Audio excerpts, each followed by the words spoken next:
7年舔狗生涯，我抛掉自尊，只求家庭和睦。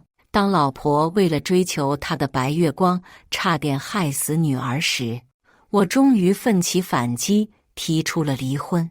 她却不愿意了。大家好，开始今天的分享之前，希望你能给人间烟火点个订阅，我将会分享更多优质的内容。女儿悠悠过敏休克了，在她被送上救护车那刻，妻子乔琪过了好久才给我打电话。我刚接通，她对我劈头盖脸就是一顿咒骂。为什么孩子出事的时候你永远不在？秦夕，你工作赚不了钱，孩子照顾不到位，你跟一个窝囊废有什么区别？他又提起6年前我们失去第一个孩子那茬，当时他害怕上路，不愿意考驾照，是我不停鼓励他，没问题的。可某一天他出车祸了，赖我，那次孩子也没了。我低声道歉，乔琪冷冷一笑，秦夕，你除了嘴巴上会服点软，你还会干点什么呀？孩子从抢救室出来了，我跟乔母同时赶到了医院，乔母甚至没来得及看一眼悠悠，迎面冲过来对我甩了一巴掌。你算什么男人？如果说乔琪性格乖张任性，那乔母就是乔琪的加强版。幸亏乔父把还想动手的乔母拦住了。医生说过敏源估计是猫狗皮屑之类的。你们没带孩子去宠物店、动物园接触猫狗或者其他皮毛动物吧？没有的，医生。悠悠上下学都是我接送，平时吃穿住行我都十分注意，没有机会接触动物。我跟医生坦白，那不应该啊。孩子最后是在哪被发现休克了？医生很困惑。乔琪突然自招，前几天一个同事下班，我顺路载了他一程，都答应了，我才发现他怀里抱了个猫，会不会是这个原因？我的脸色瞬间沉了下来。医生明白了怎么回事，他尴尬地点了点头，让乔琪要先洗好车，才能让悠悠再坐。乔琪，希望下次你做决定之前先想想我跟孩子，别让你的一时好心把孩子害死了。我对他好言相劝，有时候我感觉上赶着做他们乔家的舔狗，真的累极了。要不是仗着我爱他，早在新婚之夜，我发现他给前男友发暧昧信息的第2天，我就跟他领第2本证了。但我还是舍不得。那我也并没有说错。孩子出事的时候你在哪？说是工作，你给家里赚了几个钱？乔琪交叉双手，不以为然地笑。如果你真的那么看不上我，乔琪，你想分开，我会考虑。他话里话外就是嫌弃我赚得少，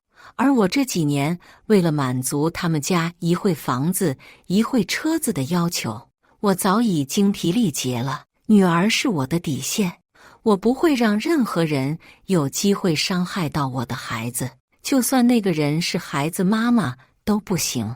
你吃错药了，想跟我分开，别忘了当年是你同意把保研机会让给陈望和，我才答应跟你在一起的。我没忘。乔琪，你能允许我后悔吗？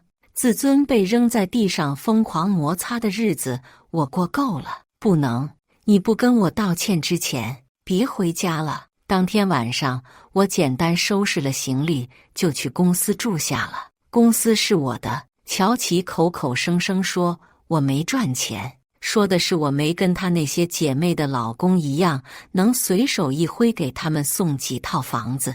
当年她是这群人中名副其实的千金小姐，别人都要捧她那种。谁能想到嫁了一个家世最不起眼的？估计他那群势利的朋友没少在背后笑他。我自个儿住公司，耳根子清净不少，就是特别想悠悠。他自出生起就是我跟黄妈轮流着照顾。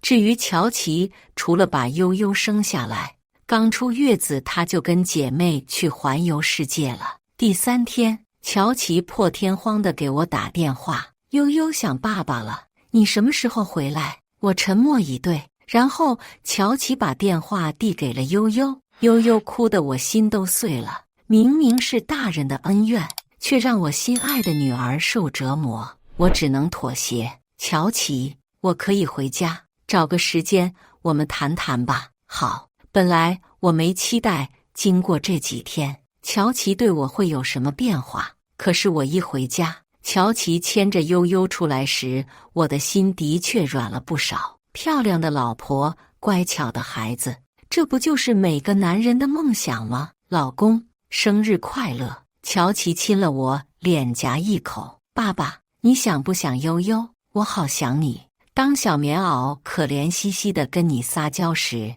你会愿意把一切都给他。我紧紧抱着我深爱的女儿，怎么会不知这一切？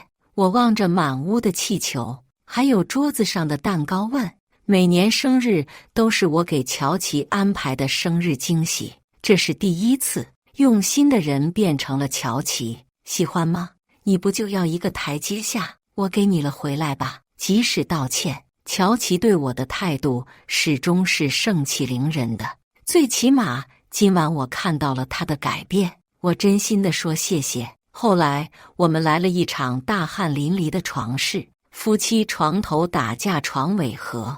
也许我跟乔琪只是缺乏一个有效沟通的机会，带着不切实际的幻想，我进入了梦乡。可很快我就被噩梦惊醒，潜意识又一次提醒我，乔琪是个坏女人。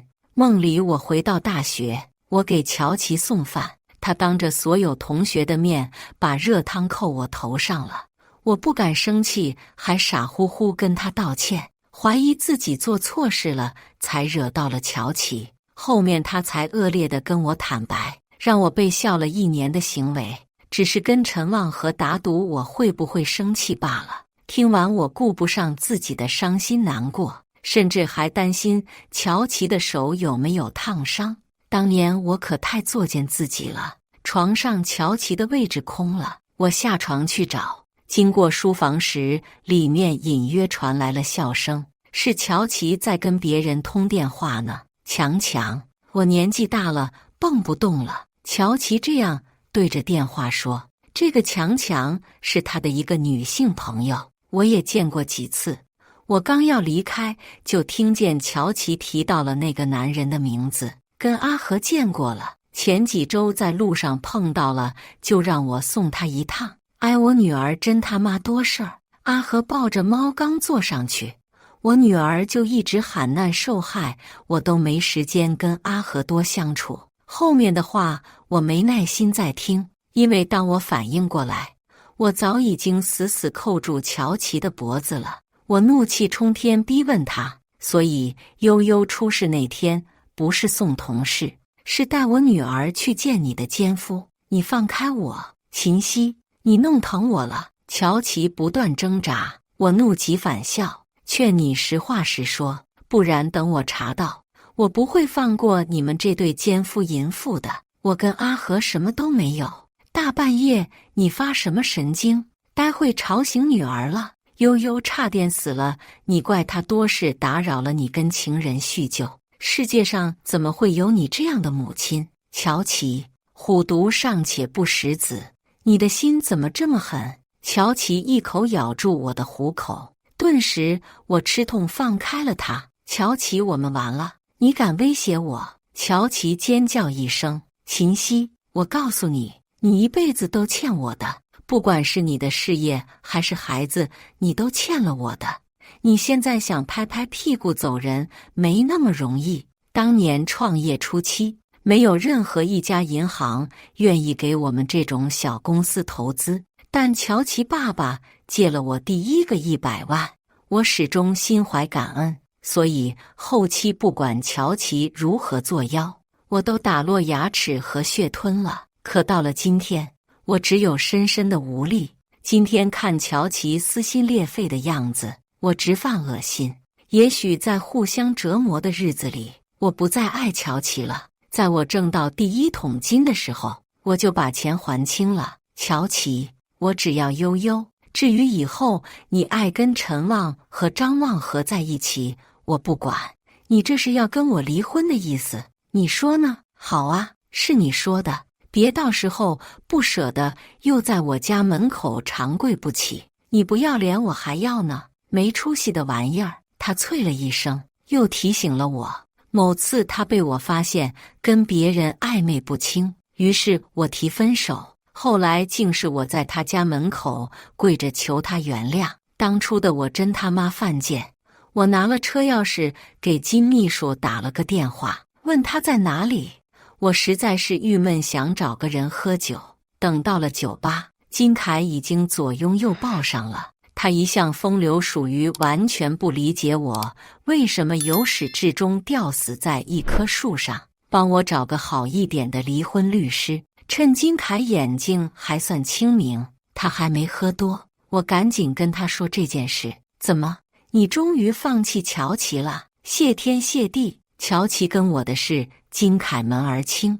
他一方面对我哀其不幸，怒其不争，另一方面对乔琪是恨得牙痒痒的。我只要我女儿悠悠，不管要付出多少钱。秦总，没想到在这里见到你，我是仁清哥。金凯侧边有个穿着艳丽的女孩对我伸了手过来，我以为又是一个夜店钓金龟的女郎，并没有接她的话。那女孩也不嫌尴尬，又补了一句：5年前我们在你妻子的手术室外见过，我是护士，还记得吗？秦总，不好意思，我没印象。我瞥了他一眼，没再理他。我一杯接一杯跟金凯抱怨了最近因为乔琪的不注意导致悠悠过敏的事儿，气得金凯直爆粗口。最后要离开的时候，在旁边听我俩聊天没说话的仁清哥疑惑的呢喃：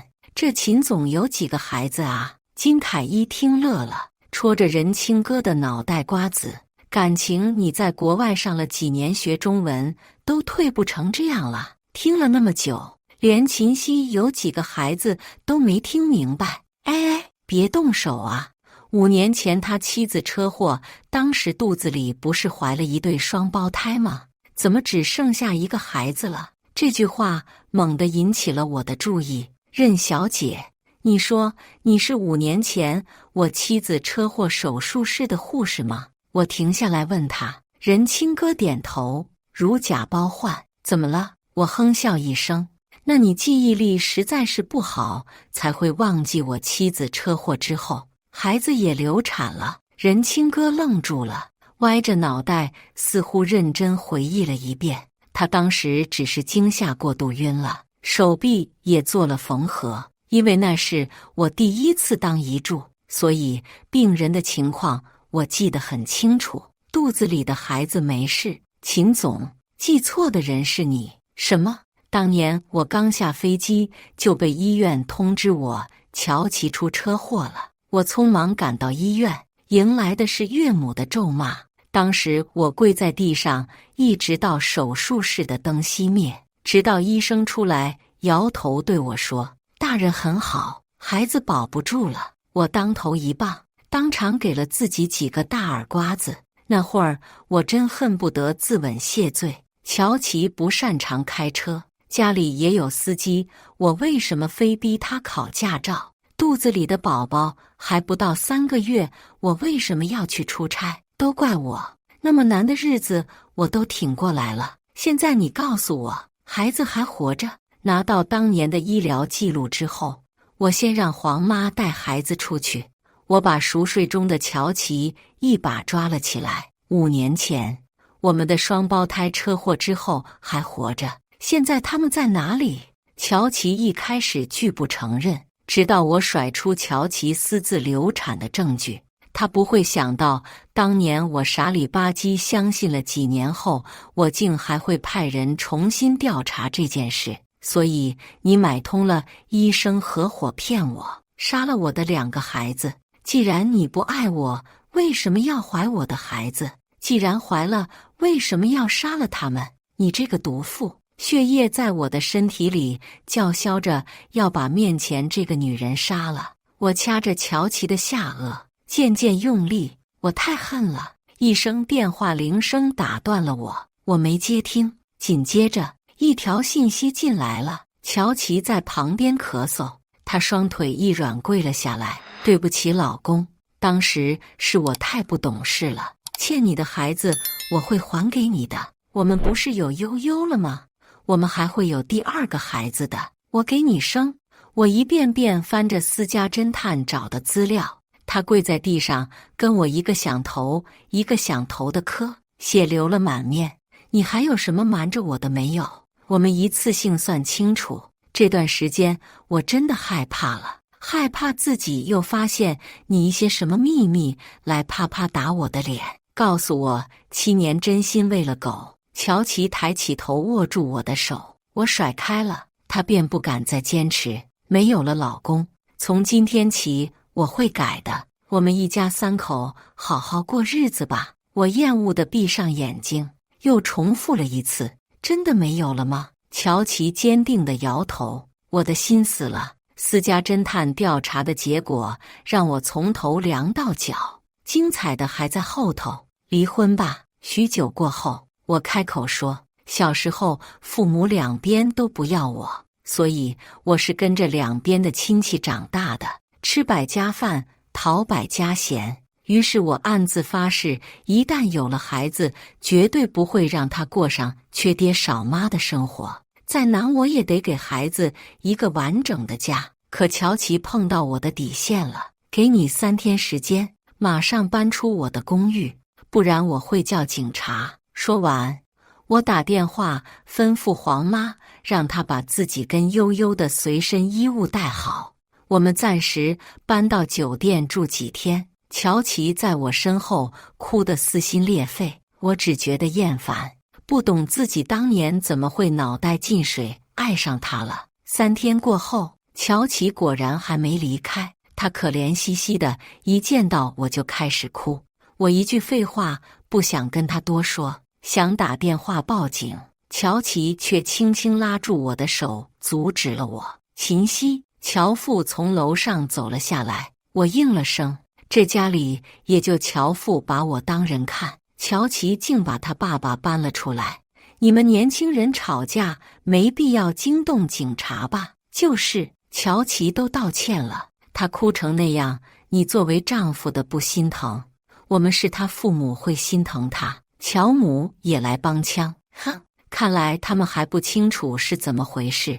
我冷冷往乔琪的方向一看，他低着头躲避着我的视线。你就别插话了，没你什么事。乔父罕见地喝住了乔母。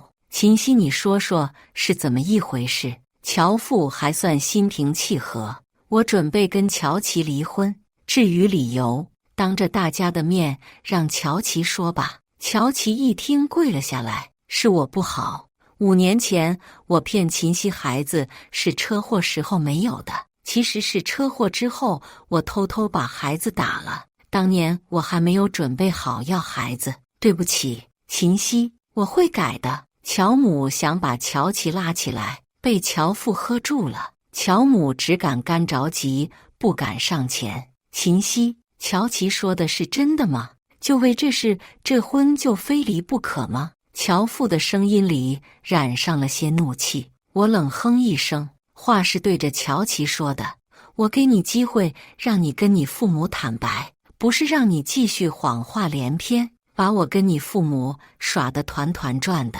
我们离婚真的只是因为你偷偷打掉我们的孩子，还是因为当年你车祸是为了去追马上要办婚礼的白月光，追不到，你醒过来后发现他还是照常结婚了，于是你才一气之下把你们的孩子打掉了。不是的，老公，是我们的孩子，别说我冤枉你，证据吗？你们听，有陈望和让他别拿孩子威胁他，还有他车祸当天逼陈望和赶结婚他就自杀的电话录音。乔琪失控尖叫了起来，乔父更是恼羞成怒，他抽起皮带就要把乔琪教训一顿。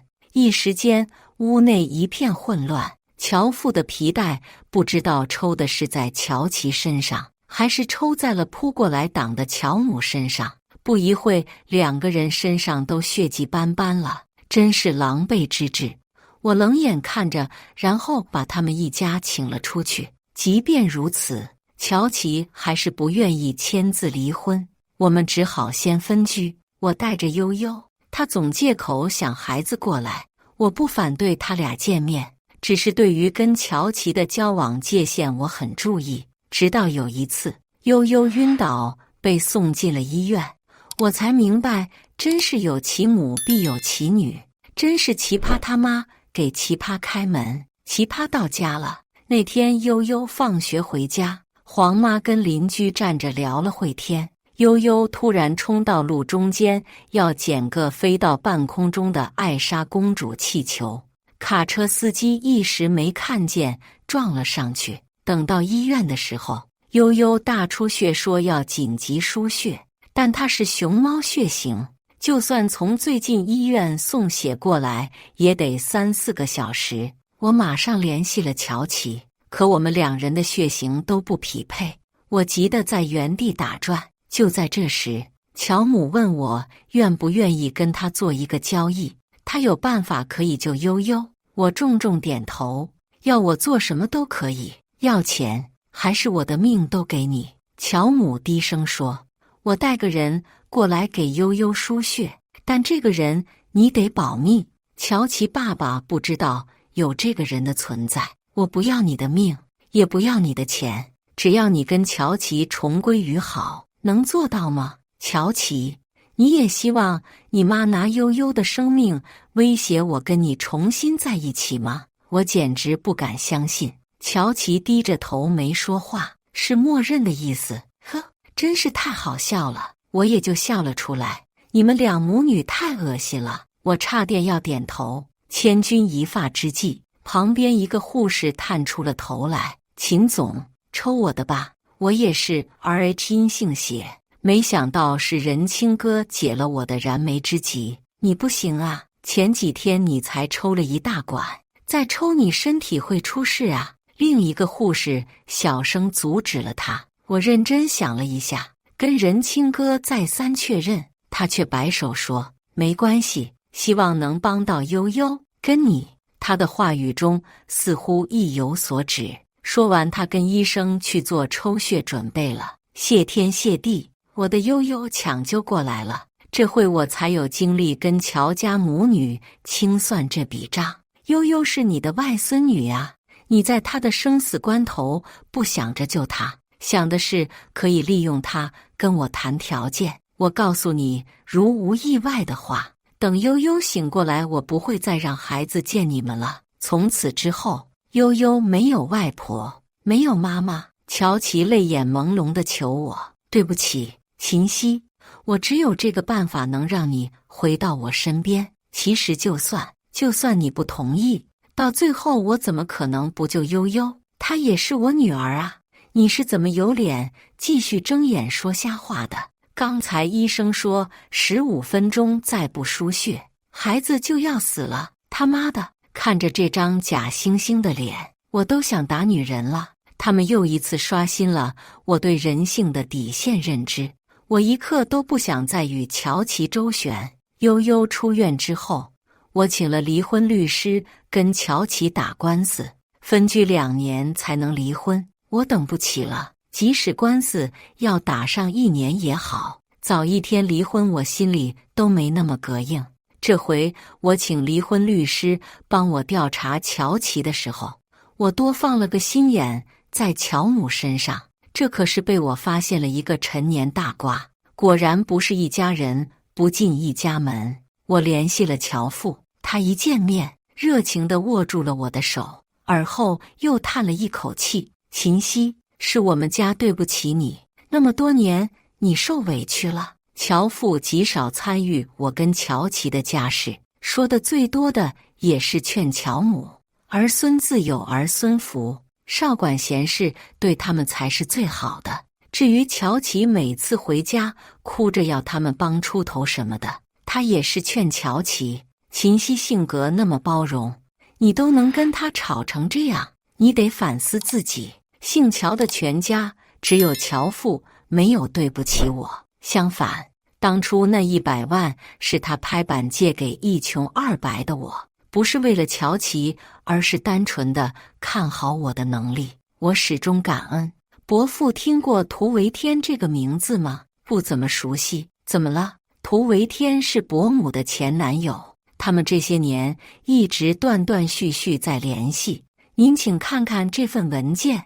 我把证据摆到了乔父面前，他们除了有不清不楚的关系，至于您公司的财务图链是涂维天的儿子，你可以顺便查一下他的经济状况，这样也许公司的亏损窟窿就能补得上了。乔父脸色一变，你怎么知道这些？你跟踪乔琪妈妈？我摇头。悠悠车祸那天晚上，伯母说要带一个神秘人来见我，这神秘人他连您都瞒着，那人就是涂维天。虽然最后我没见到他，但乔琪一直以来瞒着我太多，我就顺便调查了一下伯母。伯父，我谨记当年你在我走投无路时借钱给我创业的恩情，我不能眼睁睁看着您的公司被奸人夺走，其他我就不多说了。伯父，您保重身体。乔父沉默半晌，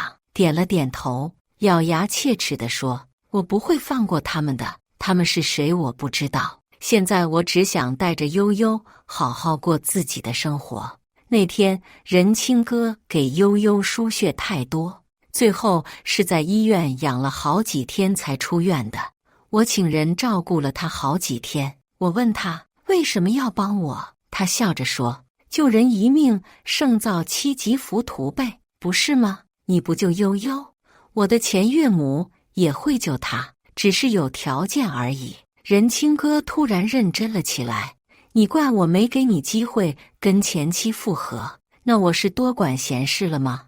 我说我感激你一辈子，你相信吗？他愣了一下，有那么夸张吗？如果你真的感激我的话，就好好考虑一下我吧。仁清哥狡黠的笑，看我没说话，又自己找补了一句：开玩笑的，这种事情是勉强不来的，我要休息了。这会儿轮到我怔住了。在一个晴朗的日子里，我总算领到了心心念念的离婚证，还跟金凯一起庆祝了一顿。对于我跟乔琪离婚的原因，陈望和是导火索，他挺惊讶的。陈望和是不可能跟乔琪有什么的，你是不是误会了？秦夕，我皱眉看向金凯，金凯，你比我请的私家侦探专业。我对金凯竖起了大拇指。他继续帮陈望和开脱。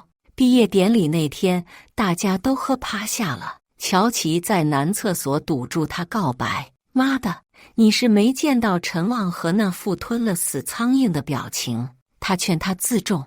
乔琪单身时送上门，陈望和都没要，后来乔琪有你了，他还能跟乔琪偷摸搞事情，这符合逻辑吗？我耸肩，也是不理解，但这的确引起了我的怀疑。后来一场同学会，陈望和也在，临走时他叫住了我：有空吗？去喝杯酒。我点头，迟来的道歉。以前在学校，乔琪说要跟我打赌他泼你汤你不生气，我随口说好，但我没想到他那么疯狂，真的去做了。对不起。陈望和举杯敬我，我无所谓的笑了笑，也回敬了他。除此之外，大4时教授说保研名额只有1个，我本来打算跟你公平竞争的，最后我竟听说你被乔琪逼着放弃了，我感觉没意思就出国了。乔琪在我背后偷偷搞了很多小动作，虽然我不知情，但毕竟伤害了你，我也欠你一声对不起。我拍案而起，这些我都可以原谅你，但你跟乔琪背着我偷吃，这又怎么说？陈望和似乎比我更懵逼。我什么时候跟乔琪在一起了？由始至终我就没喜欢过女人。什么？操！我他妈喜欢的是男人。乔琪跟我告白那天没把我给恶心坏了。我操！我扶额苦笑。那乔琪开车追你那天，你为什么让他赶紧把孩子打了？又不是你的孩子。那天他约我出来说要跟我一笑泯恩仇，我赴约了，他竟然给我下药了。第二天还想骗我说咱俩上床了。我他妈对女人行不行我不知道吗？我劝他打是因为我知道他马上要跟你结婚了，不想你喜当爹啊。兄弟，原来如此。那对死去的双胞胎是谁的，我们都无从追究，我也不想再追究了。至于悠悠判给我了，官司打赢了，法院终止了乔琪对悠悠的探视权。真是好事一桩接着一桩。很快，乔母被赶出家门的消息冲上了热搜。现在信息技术发达，记者马上就爆出来了是怎么回事。本是豪门乔氏集团老总夫人张梅与初恋相勾结，通过做假账亏空公款，涉案金额高达300万。乔总乔明胜大义灭亲，将与张梅离婚，并愿意提供证据，帮助司法对涉案人员进行定罪。张梅手被铐着，在摄影机前垂头丧气地走，看样子这段日子他并不好过，整张脸是一点粉都没擦，毫无形象可言，都受拖刑了。乔母也有今天，他跟乔琪做的坏事多了，报应终于来了，但是还不够。我愤恨地想，仁清哥这段时间有事没事就往我家里跑，我没阻止，是因为悠悠喜欢任阿姨。经过这场婚姻，我考虑伴侣的因素完全变了，最起码2个标准：人品好，爱孩子。我装作不懂，是希望仁清哥知难而退。当好孩子的后妈不是那么容易的，他如果只是一时兴起，也许很快就会腻了。但某天仁清哥把我逼到墙角，他追问我：我是你的谁？别闹了，我离异带娃，你就是我妹妹。我又一次推开了他。秦溪，你明知道我要的不是这个答案，我哪里配不起你了？我们家的产业在全国排名前10吧。我哥是耶鲁大学的教授，我姐是生物学家，我最差虽然是个小护士，但也手握几家上市公司的股份。他泣不成声，没把后面的话说全。我扶额苦笑，我倒希望你还有你们家境普通一点，才配得起我这个普通人。别哭了，我拿起纸巾帮他擦眼泪。是我配不起你，最后一次，秦溪，我只问你最后一次，你喜不喜欢我？如果你的答案是否定的，我不会再打扰你了。仁清哥眼睛通红，漂亮的脸蛋上挂着2串泪水，万分期待地等着我的答案。我叹了一口气，我喜欢你，但你有没有想过，跟我交往不是简单的喜不喜欢的问题。我有一个6岁的孩子，如果你要玩我没空，如果你想跟我结婚，那你要准备好当后妈。还有就是，你家里人万一不同意怎么办？你要坚持还是放弃？果然这些问题把仁清哥问到了，他不再说话，泪水也止住了。沉默半晌后，他吸了吸鼻子，缓慢开口：对不起，我不知道你考虑的那么细致，我先走了。我无奈地点头，他看起来像是落荒而逃。也对，仁清哥年轻漂亮又有钱，跟我在一起，他图什么呀？罢了，目前我不该奢望太多。天气预报，未来几天温度会急转直下。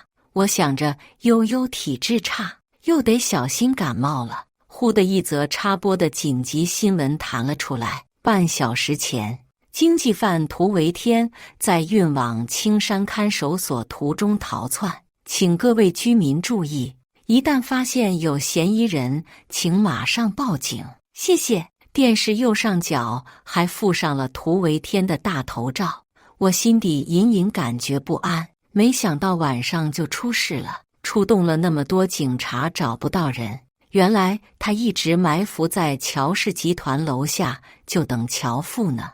他手持西瓜刀想行凶，旁边跟他一起走的乔琪一个箭步冲了上来，挡在乔父面前，硬生生帮他扛下了这一刀。乔琪胸口顿时血流如注。不远处有摄影爱好者本来在拍视频，恰好把这一幕录了下来。当涂维天还想再往乔父砍一刀的时候，被附近巡逻的警察及时发现。帽子叔叔几次叫他投降无效，两声枪声中，涂维天结束了生命。致命的那枚子弹正中他的眉心。实话说，我对乔琪再恨，也从没想过他造的孽用他的生命来抵罪。可乔琪伤得太重了，听新闻说他3进2出重症病房，现在还在昏迷当中。这天我刚下班到家，就迎来了一个意想不到的人。仁清哥一见面就扑了上来，抱着我委屈巴巴地说：“我想你了，为什么你一条信息不给我发，一个电话也不打给我？”我轻轻推开他，没想到你还会过来找我，有事吗？没事就不能找你吗？这2周我忙着说服父母，跟他们撒娇讨好。我那么不容易，你也不心疼我？我不解地问：说服父母什么？说服父母我对你是认真的，还有悠悠那么可爱，当她妈妈有什么不好？周日你有空吗？我爸妈想见一下你，可以吗？我思考了会儿，所以你那天招呼都不打的匆忙离开，不是被我吓跑了？仁清哥也认真了起来。一方面我没想到你有那么多顾虑，另一方面我捋清了对你的感觉之后，跟你一起自然要接受悠悠的。何况我本来打算跟你生5个孩子，那有了悠悠，我们就暂时先生4个吧。我失笑，刮了刮他的鼻子。咱俩的事8字还没一撇，你就想到跟我生孩子了？小姑娘家家的不知羞，谁叫我们秦总魅力大呢？周日那天，我胆战心惊，生怕在仁清哥父母面前表现不好。幸亏任家2老都很随和，说来说去，反正就是让我们好好谈恋爱。这顿饭感觉是个走过场的意思。吃完饭，仁清哥牵我手的时候，像发现了一个大秘密一样惊呼：刚才我看你脸色如常，原来手心都湿透了。秦溪，你就那么害怕我父母吗？不是害怕，是紧张。万一他们对我不满意？仁清哥止住了我的话：不会有万一，因为他们知道我非你不可。他亮晶晶的目光凝望着我，我没忍住，轻轻附上了他柔软的唇。1年暑假，我们一家3口准备去南非旅游，在机场 VIP 休息室，我遇见了许久不见的乔琪。他乖巧地跟在乔父身边，言行举止彬彬有礼。悠悠拿橙汁的时候不小心撞到他，橙汁瞬间染黄了他的高级时装。我下意识赶快把悠悠护在身后。以前悠悠更小，才3岁，打破了杯子都能被他骂得狗血喷头。可这次乔琪第一反应竟是道歉。他抬头瞧见了是悠悠，似乎是完全不认得悠悠的模样。我正疑惑，乔父走了过来，怎么那么不小心？话是对乔琪说的，却对上了我的视线。还没有等我开口，乔父把我拉到一旁跟我解释，当年意外他重伤昏迷太久了，醒来后记忆停在了8岁之前，所以别怪他不记得你们了。我惊呆了，乔父反而如释重负地笑了。其实他没有了记忆更好，当年我忙于工作，错过了乔琪的成长过程。乔琪本来好好一根苗子，被他妈教坏了。这次有机会重来，我真心感谢上苍。我的孩子是个好孩子，不应该做出那些欺辱别人、漠视生命的事。乔父语重心长地对我说：可怜天下父母心，乔琪再怎么坏，他父母始终爱他，没有一刻放弃过扶他走正道。分别最后，我也没让悠悠认回乔琪，毕竟我们都过上了新生活。就是乔父摸着悠悠的脸，眼睛的爱满的都要溢出来了。六旬老人红了眼眶。以上就是今天分享的故事，大家有什么想说的、想吐槽的，欢迎在下方评论交流。也更希望能给人间烟火点个订阅，我将会分享更多优质的故事内容。